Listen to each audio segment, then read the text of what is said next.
नमस्कार दोस्तों, आप सभी का स्वागत है आपके अपने चैनल आस्था शक्ति पर। तो आज दिन है शनिवार और मैं आप सभी को सुनाने जा रही हूँ शनिदेव व्रत कथा। उससे पहले आप सभी को ज्ञात होगा शनिदेव को ग्रहों का राजा कहा जाता है। भगवान भोलेनाथ ने इन्हें न्याय के देवता की उपाधि दी है। शनिदेव को बहुत ही जल्दी क्रोध आता है। इसी क्रोध की वजह से पिता सूर्य से इनकी नाराजगी बनी रहती है। इनके क्रोध से सभी बचने की कोशिश करते हैं, वरना व्यक्ति पर मुसीबतों का पहाड़ टूट पड़ता है। इसलिए इन्हें प्रसन्न करने के लिए शनिवार का व्रत रखा जाता है।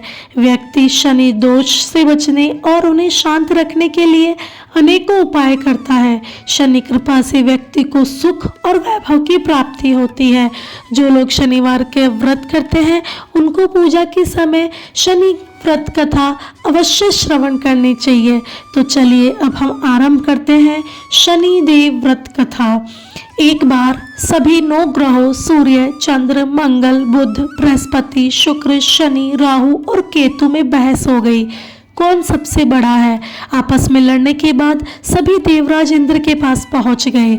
इंद्र असमंजस की स्थिति में निर्णय नहीं दे पाए, परंतु उन्होंने सभी ग्रहों को सुझाव दिया कि पृथ्वी पर राजा विक्रमादित्य ही इसका फैसला कर सकते हैं, क्योंकि वही बहुत न्यायप्रिय राजा है। सभी 9 ग्रह पृथ्वी पर राजा विक्रमादित्य के पास गए और अपने आने का कारण बताया। राजा उनकी समस्या को सुनकर बहुत परेशान हो गए और उनका चिंता होना भी लाजमी था, क्योंकि वो यदि किसी को भी छोटा बताते वही उन पर गुस्सा कर जाता। राजा के काफ़ी सोच विचार के बाद उन्हें एक उपाय सूझा। उन्होंने स्वर्ण, रजत, कांस्य, पीतल, सीसा, रांगा, जस्ता, अभ्रक और लोह से 9 सिंहासन का निर्माण कराया और उन्हें उपयुक्त क्रम में रख दिया गया। सभी से निवेदन किया गया कि क्रमानुसार सिंहासन पर आसन ग्रहण करें, पर शर्त भी रखी गई, जो सबसे अंतिम में आसन ग्रहण करेगा वही सबसे छोटा माना जाएगा, जिसकी वजह से शनिदेव सबसे बाद में आसन प्राप्त कर सके और सबसे छोटे कहलाए। क्रोध के आवेश में आकर शनिदेव ने सोचा कि यह सब कुछ राजा ने जानबूझकर किया है। कुपित होकर राजा से शनिदेव ने कहा, राजा तू मुझे नहीं जानता। सूर्य एक राशि में 1 महीना, चंद्रमा 2.25 महीने 2 दिन, मंगल 1.5 महीना, बृहस्पति 13 महीने, बुध और शुक्र 1-1 महीना विचरण करते हैं। लेकिन यदि मैं किसी की राशि पर बैठ गया तो 2.5 से 7.5 साल तक रहता हूँ। मैंने बड़े बड़े का विनाश किया है। श्री राम की 7.5 आने पर उन्हें जंगल जंगल भटकना पड़ा और रावण के आने पर लंका को बंदरों की सेना से परास्त होना पड़ा।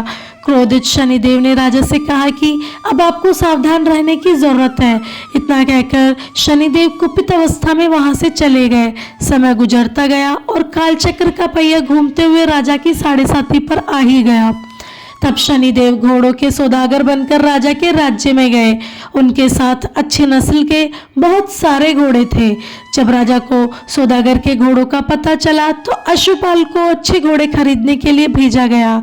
अश्वपाल ने कई अच्छे घोड़े खरीदे। इसके अलावा सौदागर ने उपहार स्वरूप एक सर्वोत्तम नस्ल के घोड़े को राजा की सवारी हेतु दिया। राजा विक्रमादित्य जैसे ही उस घोड़े पर बैठे वह सरपट वन की ओर भागने लगा। जंगल के अंदर पहुंचकर वह गायब हो गया। भूख प्यास की स्थिति में राजा जंगल जंगल भटकते रहे। अचानक उन्हें एक ग्वाला दिखाई दिया, जिसने राजा की प्यास बुझाई। राजा ने प्रसन्नतापूर्वक उसे अपनी अंगूठी देकर नगरी की तरफ चलने लगे। वहां एक सेठ की दुकान पर पहुंचकर उन्होंने जल पिया और अपना नाम वीका बताया। भाग्यवश उस दिन सेठ की खूब आमदनी हुई। सेठ खुश होकर उन्हें अपने साथ घर ले गया। सेठ के घर में खूंटी पर एक हार टंगा था, जिसको खूंटी निगल रही थी। कुछ ही देर में हार पूरी तरह से गायब हो गया। सेठ जब वापस आया तो देखा कि हार गायब है। उसे लगा कि वीका ने ही उसे चुराया है। सेठ ने वीका को कोतवाल से पकड़वा दिया और दंड स्वरूप राजा उसे चोर समझकर हाथ पैर कटवा दिए गए। अपंग अवस्था में उसे नगर के बाहर फेंक दिया गया। तभी वहां से एक तेली निकल रहा था, जिसको वीका पर दया आ गई। उसने वीका को अपनी गाड़ी में बैठा लिया। वीका अब अपनी जीप से बैलों को हाँकने लगा। कुछ समय पश्चात राजा की शनि दशा समाप्त हो गई। वर्षा काल आने पर वीका मल्हार गाने लगा। एक नगर की राजकुमारी मनभावनी ने मल्हार सुनकर मन ही मन प्रण लिया कि जो भी इस राग को गा रहा है वह उसी से विवाह करेगी। उन्होंने दासियों को खोजने के लिए भेजा, परंतु वापस आकर दासियों ने उन्हें बताया कि वह एक अपंग आदमी है। राजकुमारी यह जानकर भी नहीं मानी और अगले दिन से ही वह अनशन पर बैठ गई। जब लाख समझाने पर भी राजकुमारी नहीं मानी, तब राजा ने उस तेली को बुलावा भेजा और वीका से विवाह की तैयारी करने के लिए कहा गया। वीका से राजकुमारी का विवाह हो गया। एक दिन वीका के स्वप्न में शनिदेव ने आकर के कहा, देखा राजन, तुमने मुझे छोटा बताकर कितना दुख झेला है। राजा ने क्षमा मांगते हुए हाथ जोड़कर कहा, हे शनिदेव, जैसा दुख आपने मुझे दिया है ऐसा दुख किसी और को मत देना। शनिदेव ने इस विनती को स्वीकार की और कहा, मेरे व्रत और कथा से तुम्हारे सारे पाप दूर हो जाएंगे, सारे कष्ट दूर हो जाएंगे। जो भी नित्य मेरा ध्यान करेगा और चींटियों को आटा डालेगा, उसकी सारी मनोकामनाएं पूर्ण हो जाएगी। शनिदेव ने राजा के हाथ पैर भी वापस दिए और दूसरे दिन जब राजकुमारी की आंख खुली तो वह आश्चर्यचकित हो गई। वीका ने मनभावनी को बताया कि वह उज्जैन का राजा विक्रमादित्य है। मनभावनी खुशी से फूले नहीं समा रही थी। राजा और नगरवासी सभी अत्यंत प्रसन्न हुए। सेठ ने जब यह सुना तो वह पैरों पर गिरकर क्षमा मांगने लगा। राजा ने कहा कि यह सब शनिदेव के प्रकोप का प्रभाव था, इसमें किसी का कोई दोष नहीं है। सेठ ने निवेदन करते हुए कहा कि मुझे शांति तभी मिलेगी राजन, जब आप मेरे घर चलकर भोजन करेंगे। सेठ ने कई प्रकार के व्यंजनों से राजा का स्वागत किया। जब राजा भोजन कर रहे थे तभी जो खूंटी हार निगल गई थी वह अब उसे उगल भी रही थी।